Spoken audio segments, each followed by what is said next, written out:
Welcome everyone to the Maxon booth here at Day 3 NAB 2022. I am Matthias Omatola, host of the 3D Motion Show, and I manage events and community outreach for Maxon. For those of you who don't know, 3D Motion Design Show is happening every month.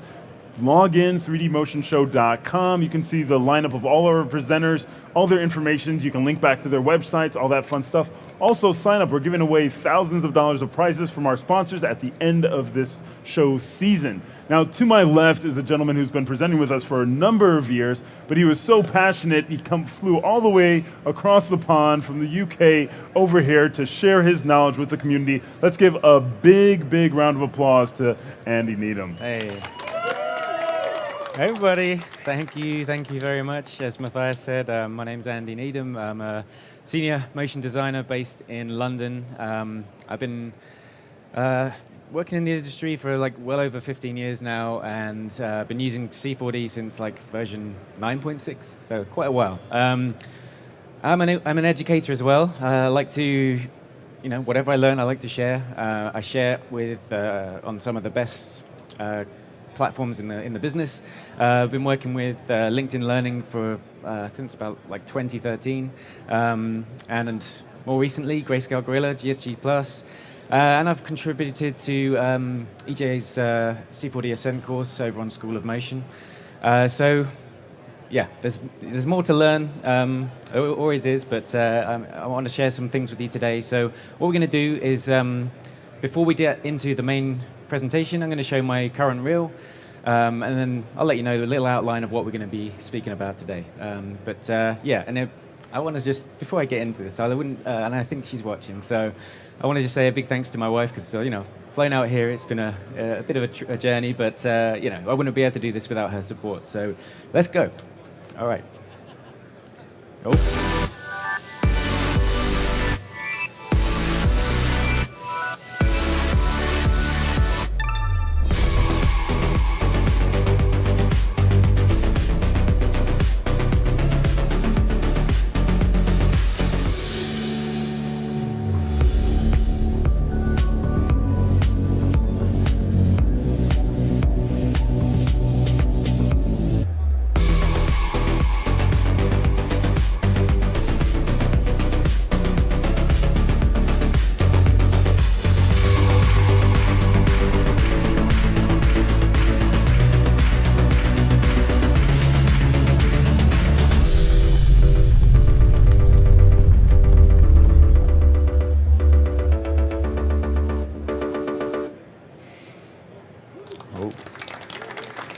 Thank you very much. All right, so the loose title for this is just getting work done or delivering work with Cinema 4D, but it's just using features of the software that can speed up workflow and enhance creativity. The goal is to really show that you can be empowered with this software. So we're going to talk a little bit about an artist-friendly rig. This was made with Python. You could have done it in a number of ways, but I had some R&D time on it, so wanted to use a bit of Python with this. Also, we're going to take a little part of that rig and discuss how we can manipulate time with Python to actually auto-animate anything.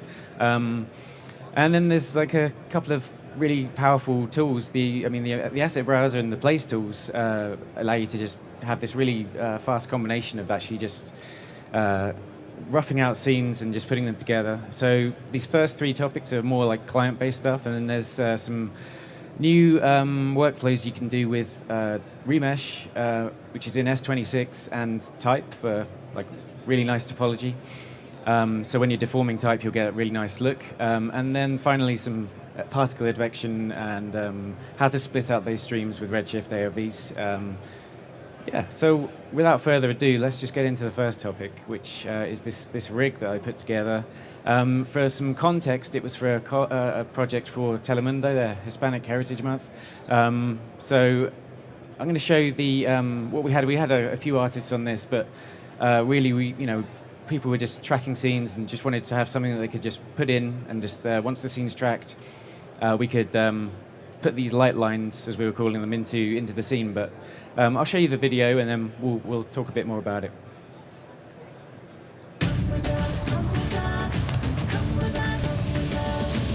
been to the moon, through the glass ceiling, and into the record books. We've glued millions to their seats and brought the world to their feet. And still, we're not done yet.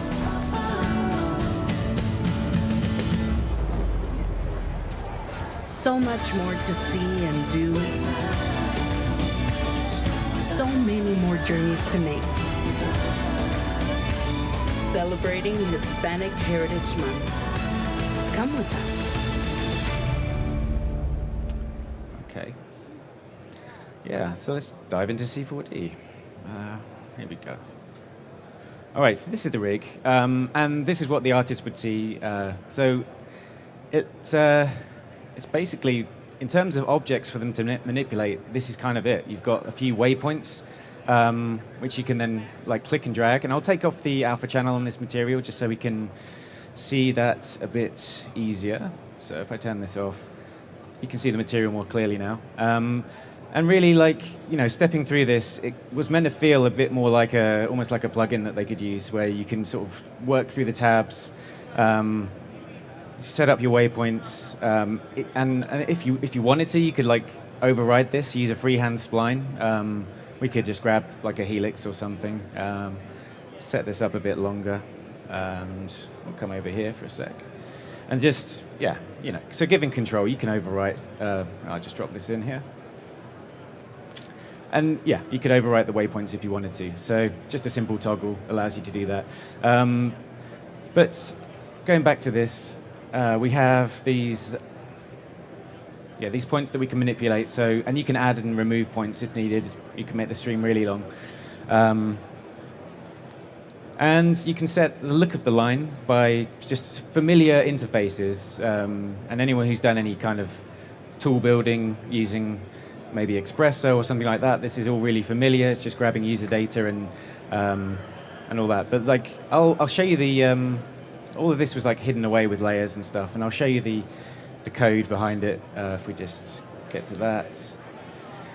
And it might seem a bit intimidating to kind of look at all this, but it shouldn't really, because a lot of this, as I've commented at the top, is just putting the user data in, which is, and I'll show you this as well, it's as simple as just dragging and dropping, assigning it to a variable, and then you can actually, you know, take that and work with it further. But there's some interesting lines of code at the top here where we're sort of thinking about how we can grab the time of the document to automate stuff, right? So if I just press play, you'll see that there's animation happening. We've got no keyframes here.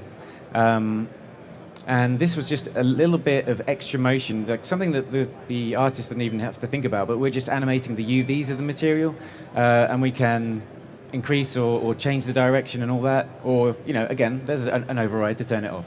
But in the same way, taking that same information, we can get our path designed, and then come down here, and if we want, we can set an offset. Again, manual overrides if you want, but you can turn this on to like auto animate as well, because then it's just sort of another little thing that's just nice and simple. So this was another thing that's a feature of this, was that we had other parts to this. In some of the shots you may have seen some sort of sparkly dots. Currently they're hidden, but if I unhide those, you can see, and you can see that they're also traveling with the main spline as well, and that's because just a checkbox here was just saying link to the light lines. So whatever the light lines do that, or again, you could override it and animate them manually. But it's all fairly familiar, simple controls, but I think it's probably good to see like this in practice. And like I said, all the shots were tracked, so we can work in a different layout. Cinema 4D has all these layouts. It's very customizable, but for tracking, we can come over to the track layout. And to get started, all you have to do is just double-click to create a tracking object. Then double-click again, you can select your footage. So I'm going to find my shot, and I'll open this up. And it loads in. There's a quality slider here. We can resample this back to 100%. reason why it's low is just, if you've got low RAM or something like that, and you just want to play this back fluidly, C40 is going to have to cache that first. But then once you're done, get nice and fluid playback. So we'll just stop the playback for now, and we'll come into the 2D tracking tab. And what we want to do, we're in like auto tracking mode. You can like create some auto tracks just to see what's going on, increase the amount. But I'm just going to get started and just click auto track and just see what it gives us and just see if it's a satisfactory result. So I'm just going to scrub through, and what I'm looking for is just a decent amount of tracks. I'm thinking, where can I set my position? I'm thinking, is there something that I can make a constraint here, like so I can rough out the scale of the scene? Is there enough information maybe to even like set the ground and all that? And like that we're going to do, I think we're good, but what we can do is we come into the, I want to find, in the tracker menu, the motion tracker graph view. And this is the information, right? This is the quality of the track. Some of these tracks, most of them is pretty good actually, right? But we're looking at these ones, for example. This is probably not so good. And if we come over, you can see the tracker view.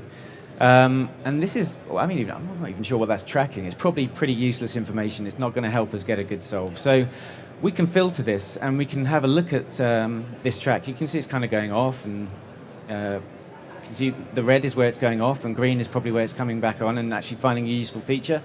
But I'm not happy with that, and I want to filter out some of these errors. So we can turn on our filter tracks error threshold.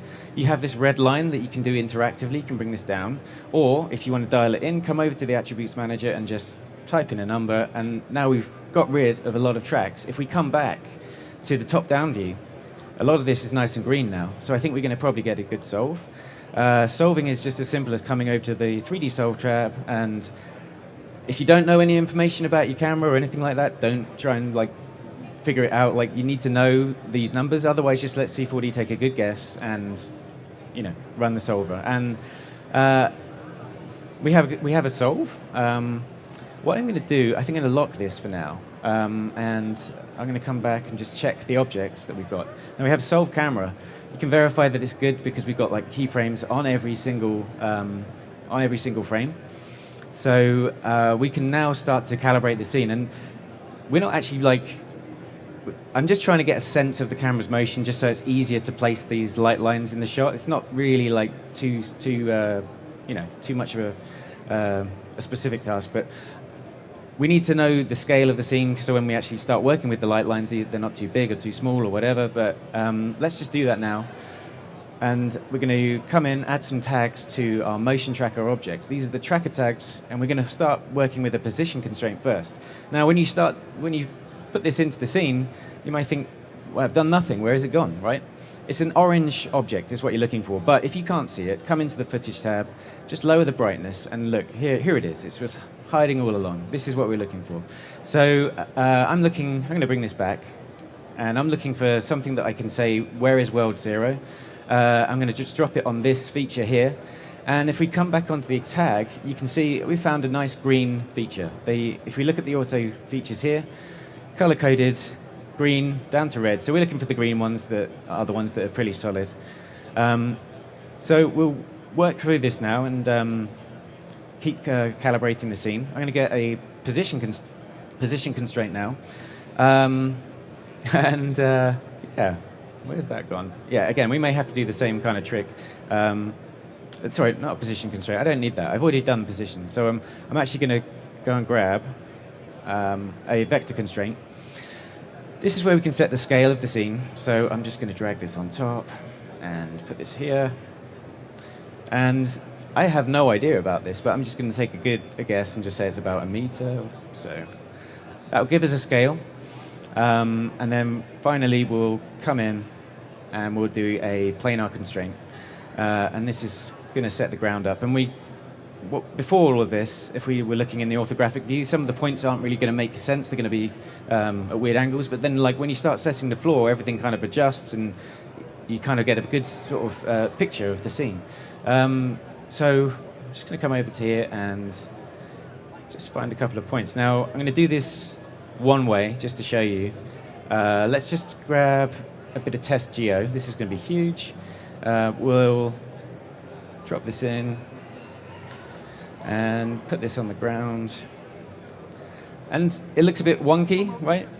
So what we can do is just say, yeah, maybe this isn't the best point for this. Maybe we just want to spread these points out a bit and line that up a little bit better. And yeah, it's going to sort of track into our scene. So like I said, it's not super essential. All I want is the kind of camera motion. So when I do bring in the light lines, I can start to like work with this properly and maybe grab my points. I say, where's A? Okay, so if I can scan through the scene, I probably want this to end up. Let's just switch over to the standard view. And we'll grab our objects. Oh, yeah. Yeah, sometimes when I can see these points and stuff, it's like a bit difficult to grab one of these, but if I've got the handle, that's easy. So yeah, I could sort of set this up, get my first point, my last point, and then just figure out the rest in between. But rather than go through all that, we've got a bit more of a worked out scene here. And I wonder if my motion tracker is looking for the shots. Okay, so we just need to define that footage again. And I may lower the brightness is fine on this. Let me just show you the top view. Because you can just start working through this thing and get it all set up. When you're good to go, you would just come in and set your offset where you wanted it to start, and then just like either turn on the auto and give it a rate, and then we can just play through this now. Let's just play it in this view. You can see now the lines are passing through. There'd be some rotoscoping done to cut out the lady here walking along, but then it's pretty much good to go. Yeah, that's pretty much how it was working.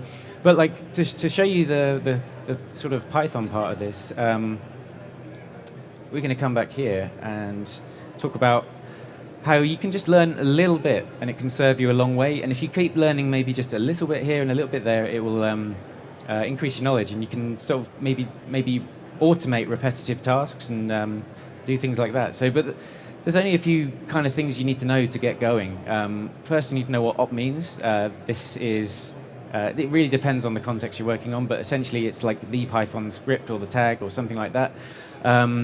And then you need to know what object you're acting on in the hierarchy and like where you are in the hierarchy, because then you can start navigating and doing things and really like manipulating Cinema 4D.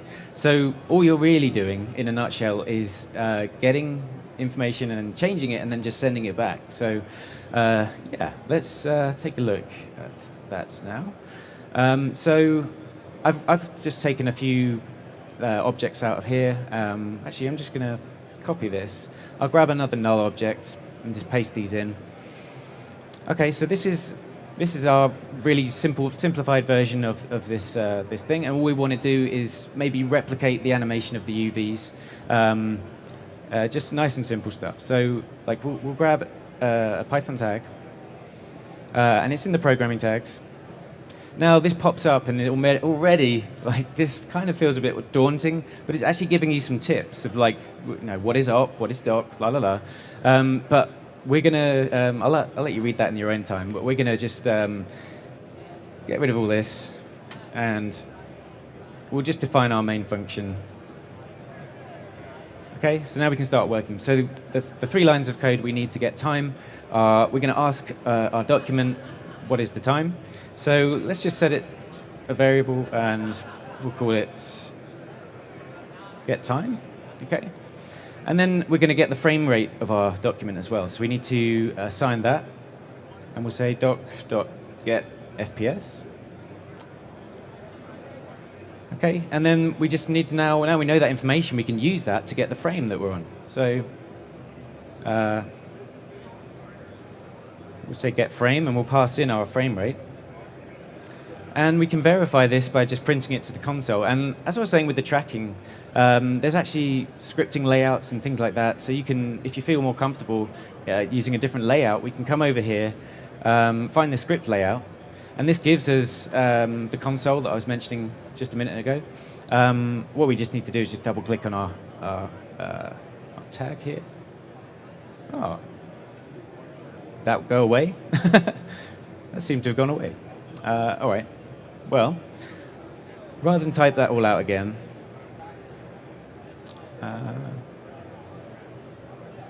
where have you gone?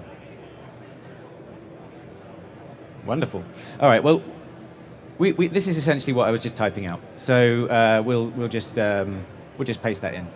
So yeah, import C4D. Okay. And we'll just paste that in. So this is kind of it. I've just got different names for the variables. Well, let's just print it and just see what frame we're on. Okay. So it's telling us we're on frame 29. If we rewind and play, we can see now the console's printing out what frame we're on. We can then use this data with something else, maybe like a slider or something like this. So we're starting to like build our rigs. So we can manage some user data. We'll come in. We'll add a group, in fact, pull this out, and just call this controls. And I will put this data in here. This is going to be a float slider, so we can just, this is the interface that we'd be working with. I don't really want, we'll call this like rate. I don't want too much, so maybe -5 and 5, up to 5. So we can take this in either direction. And we'll just choose OK. Now we get a new tab on our null object. And this allows us to bring this data in. Okay, so let's first find where we are in the hierarchy. Okay, so we're on the Python tag. We need to move off the tag and onto the null object. So our object is going to be op. This is the tag. Tag, what object are you on? So we'll just say get object. And then we need to find this tag here. This is the last tag on the landscape object. So we need to go down the hierarchy and find the last tag. So to find the material tag, I'm going to say object, which is the null object. Let's go down. And then we'll just get the last tag. And there's many ways of doing this. I'm just doing a bit of a shortcut here. But now let's verify with that. So we'll say print, and we'll put Matt in here. And it's telling us we've got a texture tag. It's exactly what we're looking for. So from that, we can get properties of this texture tag and manipulate them just by dragging and dropping.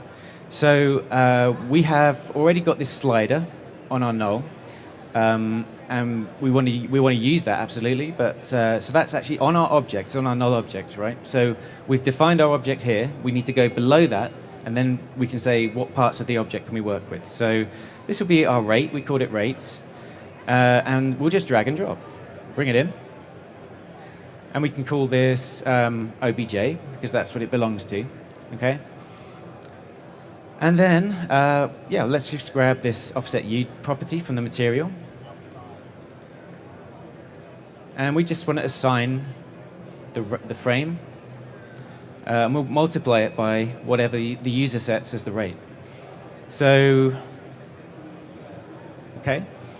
Now we can rewind. And have we set up a rate? We have. It's pretty fast. Let's just press play and see what happens. There you go. So now it's working. We can change it. We can change the direction. And like I said, it's just a few lines of code. But if you think about this, you could take this in other directions. And you know, hopefully it wasn't too scary, like just seeing a few lines of code on. But yeah, you can build rigs. You can really push C4D to the limits with this. So yeah, I think that's enough what I want to talk about on this one. So let's just come back here. Oh, this is the final thing again. Anyone who's new who's just joined, this was just a project for Telemundo. Through the glass ceiling and into the record books. We've glued millions to their seats and brought the world to their feet. And still, we're not done yet.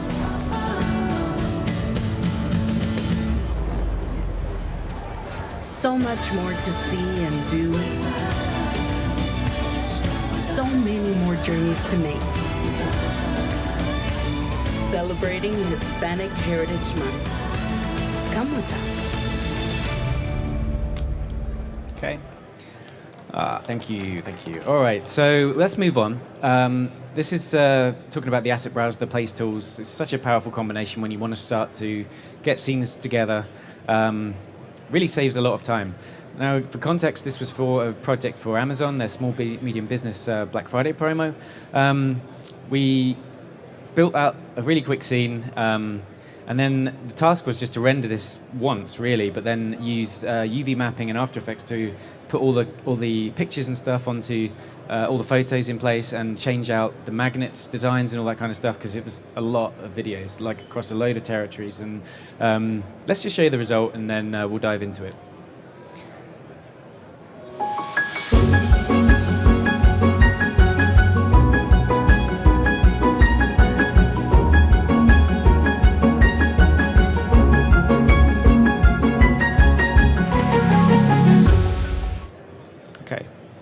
So yeah, I'm going to switch back to C4D and just talk about this. So here's our, let's just switch our layout back to the standard. Here's our kitchen scene. I grabbed these models and then from the asset browser, and you can just search for like fridge. If I spell it right, you can find fridge. And there's a couple of options here. And then you can find plants, there'd be houseplants, all these different categories, like plate. They're all here, but what you can do is you can favorite them. If you're in a rush, you can just say, maybe I like this one, maybe not. So you're almost making your selections. So we could favorite this. We could say, maybe I want, yeah, let's just grab that fridge. And we'll favorite that one. Maybe I need some cups. Oh. Maybe I have to search for tea. Yeah, teacups, we'll just grab a few, it doesn't matter. But what we can do is come out of here, come into our favorites, and now they're all ready for us. It's like we've made this selection. If you want, you can drag them individually, or you can select a whole load of them, right-click, and just load them into the scene like that. But they're already in my scene, I don't need to download these or anything like that. So we'll close the asset browser, and we could start to then put this scene together with the place tools. And the place tool is kind of like move, scale, and rotate all in one, but it has this added benefit of being able to just... it's doing that thing. Yeah. Okay, we're good. It's had this added benefit of, like, say we want to select one of our plants and stuff, and we want to put it... oh, I'm doing it already. Here we go. We want to put it on top of this bookcase, for example. We can just click on the surface, and it will snap it over to that point. Now, coming out of here, I can see that this is probably way too big, so I'll just scale it down.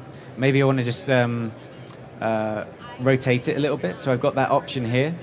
And I can just move it to, where I'm happy with it. So I'd say it's quite important when you've got objects that have a lot of parts to them that you select the parent in the hierarchy, because if we were just, say, to click onto this part here, we'd start moving it, and it's not what we want to do. So always grab the parent, and we can work with that. Let's just sort of build this out a bit. So I'm going to grab this dinner plate, put it on here, and let's say that we want a few more of these, so we can just clone these. Okay, so I'll make a linear clone of this, and we'll set this down to something like 1.5. And now we have a stack of our plates. We can do things as well with just the place tool. So let's say we've got this candle. We'll drop it on top here. And now maybe I want another one. So I'll just Command or Control click, and I've got an instance of that now. And it's all linked up to the main object. So we can grab maybe our other candle, just put this here. Yeah, and I'm going over this kind of quickly, but you can see how you can rough in this scene and just, and of course you can switch back to other tools, like if you want, if you're more comfortable with the bigger gizmo, just press R and get the rotate tool. But like I said, it's all there for you within the place tools. So, we have these coffee cups, drop this on here. We could split this out, clone these. Let's just make another linear clone. We'll go for 4 of them or whatever. So we've got some sources, I'd call them, but on here, another clone of the plates. Of the cups. It's going to be a linear again, and maybe Not sure how big they are. They need to go up a little bit. So let's call it 5. And we'll add a little bit of rotation to these just to sort of make them a bit of a human touch. But I've still got my place tool activated, so I can then say, hey, this cloner should actually be on top of these sources. And if I zoom in or find a different angle, you can then be a bit more accurate of where you're placing it. So yeah, we just stack these on top, and of course, with a bit more time, you can then start to put in the rest of the shot, the rest of the scene, build it out, and let's just move into. I'm going to close this one down just so I've got a bit more room. Yeah, here's like the main scene built out, and we're using Redshift to render this. So those materials that are in the asset browser actually have to be converted to Redshift because they're kind of standard or physical materials. But I want to give a shout out to Pavel Zosh, who's the modeler who provides a lot of content for the content browser or asset browser. But yeah, we've got this camera move, and we have these photos, but they have nothing on them. And just to cover it, the photos are really simple. You can get a plane, you can get a bend deformer, and set this up in a way that allows you just to, bend the corner of the photo or something, and just give it a bit more of a nice touch. So we'll close that one down and come back to our shot here. As I said, this was rendered out like this using. We need to get a UV pass. This gives us information in After Effects that we can use, and we can say, well, actually, where this photo is, I'm gonna use an object buffer or something to map that out and actually put whatever image I want. So I'm gonna just jump into After Effects and just show you this. So we have a whole load of like photo sources. So this is the source photo. This is just going into another composition. And let me just turn off the effect, and you'll see the UV pass that we have here. If it is unmatted, it's actually going to look pretty crazy. But this is really useful information to say where we can place and map certain images, so that they're not like too stretched or anything like that. So I'm using a specific buffer here for this one, so I can luma map that, and with the source set up, which is just this third layer here. If we just turn this back on now, and I think I moved something, so obviously, yeah, I must have moved something in my haste. But yeah, the workflow means, right, if we could change our mind, let's just grab our source photos. So yeah, let's just say we wanted to change this for a different photo. Bring it in, maybe scale it down. Come back into our source, and it's updated.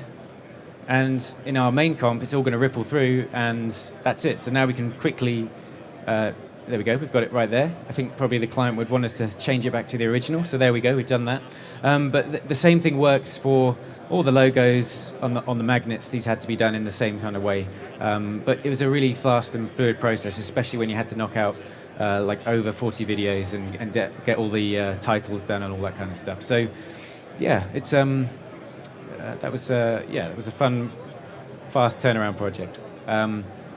Let's just jump back.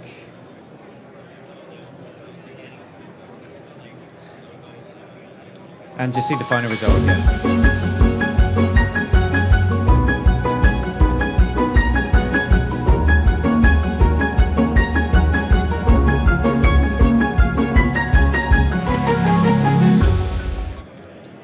Okay.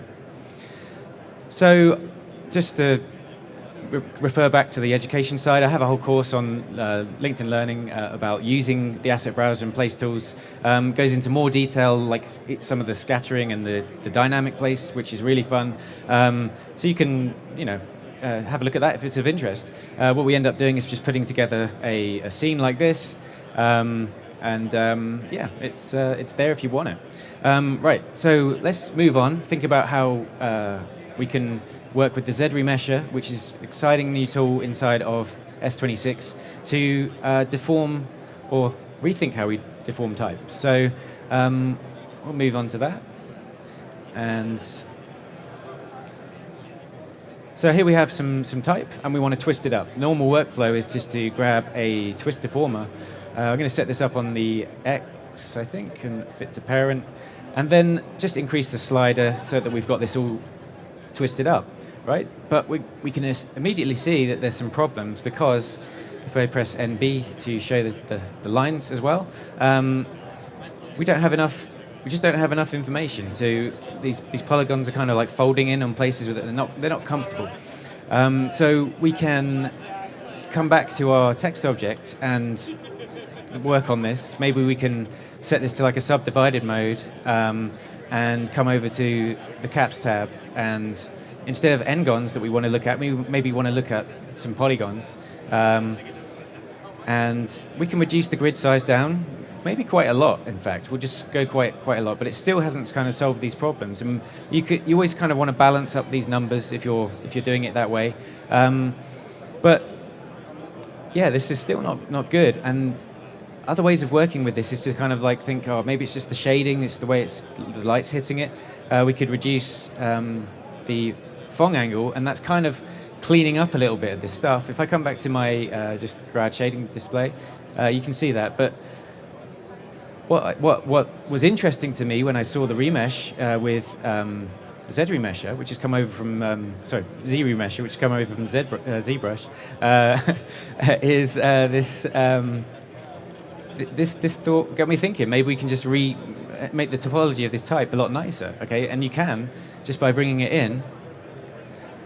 This is looking nicer, but the other thing you need to think about is the order of operations, and we're still twisting a low-res mesh, so we need to bring this out and basically group it so that it's on the same level of hierarchy. And now we are twisting a high-res mesh, and it's looking like so much better. You can come in, you can adjust the mesh density to get even better results, or work with a specific polygon count if that's what you want to do. And you can do like maybe all your heavy lifting with one of these instances, and then in certain cases you could actually add another instance, and this will make the topology like adjust the flow of it once again. So there's plenty of options there to sort of getting the right sort of look. So from there you can start to add deformers, add some more detail. Maybe we want to bevel this. We want to bevel this before everything, add some subdivisions. And I'm going to come back and just show you another watch out as well, because we may, if I just come in here, you may start to see some little bits that are why is that there? Okay, so this is just another kind of Phong sort of thing that you can kind of come in and switch.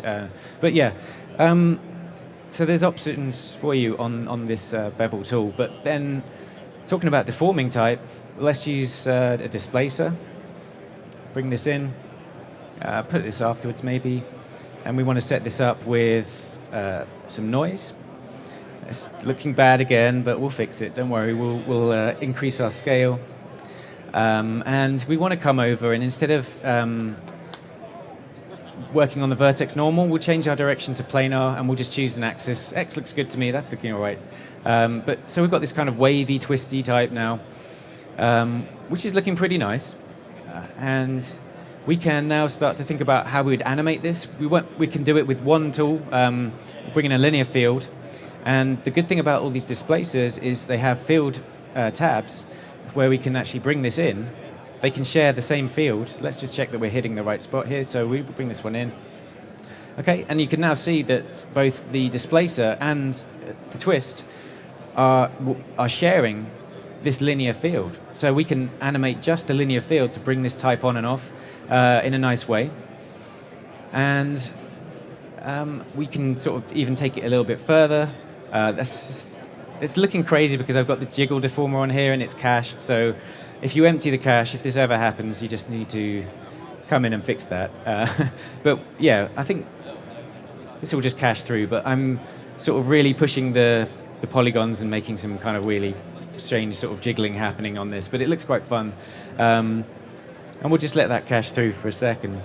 But again, it's the same setup that I've just shown you. All I'm doing is taking that twisted type and then putting it into a connect object, and from there you can say the jiggle deformer sees that as like one object now, and it just makes it easier to make sort of really crazy bendy type like this. But like, it might be nicer to see a rendered example. So I've got that in the deck here. So let's just have a look at that. Yeah, so it's just a you know, if you're thinking about playing around with S26 or you do a lot of type work, this will work. This technique will work with logos and all that kind of stuff as well. So yeah, just some fun. Right, we're going to move on to. Let's just jump in here. Talking about particle advection and redshift AOVs, how we can take streams of particles and split them out so we can do color correction in post. And AOV is just an arbitrary output variable, which is just a fancy way of saying a render pass. So we will. I'm going to show you this piece. This is where it came from. This was an NFT project. There was like over 30 artists took part in this. 100% of the money went to charity. We ended up raising over $21,000 for the cause. But what I want to talk to you about is those particles that are flying around. Yeah, we'll just have a look at that in C4D now. So here we have, we're working with X Particles, which is a plugin for C4D. And there's like just a few things you need to know really to do particle advection. So it's kind of like a little recipe that we'll work out together. I've got these cloners. They were cloners. I baked them down into objects, and that's what these two objects here are doing. They have align to spline tags on them, which allows us to send them around the spline. Simply just by dragging and dropping a spline into this field, okay? Then you would just set your positions up and animate that through. And what we have is a couple of emitters set up that are going to do the advecting for us. It's these two here.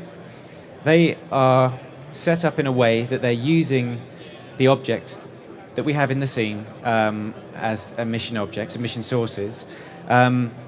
And if I press play, and you can see that we've got some particles coming off. Now, what we need to do with these particles is make sure that they have a bit of speed and enough kind of scale to really kind of start pushing out and doing some interesting stuff. Because we're going to put that into a dynamic fluid sim called Exposure. And the other thing you need is to give them some physical data, some fuel, so the fire can burn. Okay, so this is like you would do kind of your sort of fire sims and stuff in this. And the reason why we can't see anything is probably because I've got the display. That's the display turned off. I'm just going to press. Oh yeah, there it's coming in now. So you can now see the fluid sim happening, and this would be.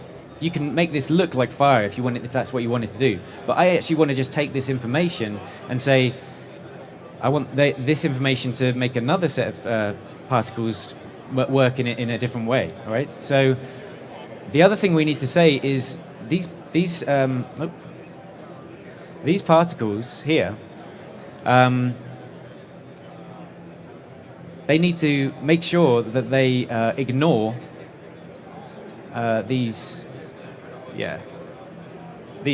fields here because. What am I saying? Yeah. So that they're not kind of getting advected again. So yeah, we need to say on the exposure come into the advection tab and just set this up. Actually, you don't even need UVs. All we want is the speed information that is happening with this sim that we're seeing on screen here. And then we can set up. We'll hide these ones for now. You can set up other emitters. And I want to turn this off temporarily. I don't want you to see what's going on just yet. We've got some other emitters doing some stuff. All right, and this is how they look. They have they're using the same source, the same kind of cloney sphere objects to do their thing. They have a few modifiers on them to set the scale, so we get big, medium, small, tiny particles, and there's a bit of gravity kicking in. And the reason why it doesn't kick in straight away is because I'm actually doing some mapping to this to say, look, when you get in a certain range, then turn this modifier on and do something, okay?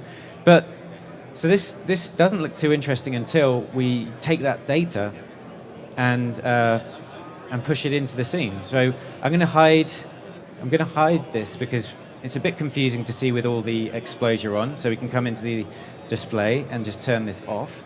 And now I'll also hide the sources as well. So once we do that, that information is then saying, hey, actually, make these look more fluid-like, and push them around. And yeah, this was kind of how I arrived on that certain look. But to get this out of Redshift, and this is what I used to render it in the example, we need to use AOVs. Let's have a look at our material. There's a way of doing this with just one material. Also, when you're working with Redshift doesn't know that these are particles yet. So we need a tag. So in our render tags, we need a Redshift object. As soon as you add a Redshift object to these groups, it says, oh, these look like particles. Do you want me to render them? Yeah. So we just need to set a mode up. We'll set it to sphere instances. And if we come over to our Redshift menu and press play, yeah, we'll start to see the particles in the scene. So, but the streams are crossing over each other, and I want control over this in post. I want to be able to maybe change the colors or something like that, right? So we can do that in a kind of catch-all way by coming over, creating a... actually, we'll come into our AOV manager, and you would do it with a custom AOV. You could create a material.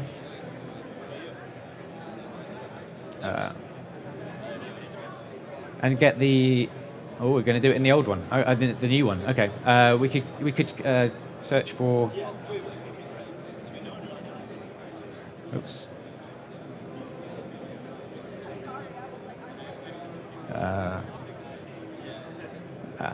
Where are we? I'm used to the old one, guys. Yeah, we could search. We could find that material. We just grab it over here. So we basically want the color user data, and we can put that in as a custom material. So maybe if I just search for user, yeah, okay. Okay. We could bring this in and just sort of put this into our output and catch all these particles, right? I'm going to show you, because that would just give us both streams. It's not going to solve our problem. The way, and also I want to use custom materials on these as well. I want to have different types. So maybe this one I have this type. This one I have my blue, and for these three I want the same bright yellow material. So I can just click here to assign, select all of these, click here to assign, and in this material we can also come in, grab our store color. So we can then do that, bring this in here as our input, and then come over and just drop that out here. So we want to assign this, we'll give it a color, it can be anything. We want to assign this as a new AOV. So this would be our particle yellow. Oh, can't type. Okay. And we should be able to see this now as a separate thing, right? You can use this just in the luminance, just to matte it out, or we could come over, take the color information out of here, and just bring it over like so. And now we have that color user data back in. So we have both or just one, and then you would set it up in the same way to separate all the streams, and you can have a lot of a lot more control in post-production with this. So I think we've got that all set up in another file. But this was kind of like the main part of it, and it was a fun thing to work on. And I'm going to show the final result again, just so you can see it.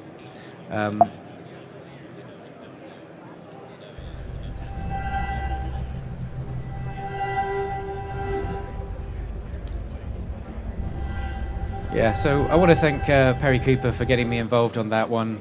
It was all for a good cause, and so stoked that we made some money for charity for this. So I think that about wraps it up for me. I want to thank you all for coming. My name's Andy Needham. You can find me online at imcalledandy.com or online anywhere else as I'm called Andy. And thanks again for Maxon for bringing me out. And really great to see so many of you here. I appreciate you coming and checking out the presentation. So all right, thank you.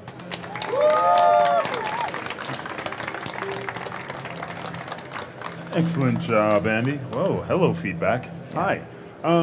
So I think you guys know, if you guys haven't been here and this is your first presentation with us, we do live questions before we go to the internet. You guys are our top priority, making sure our audience is happy, right? Yeah, see? Questions from our live audience.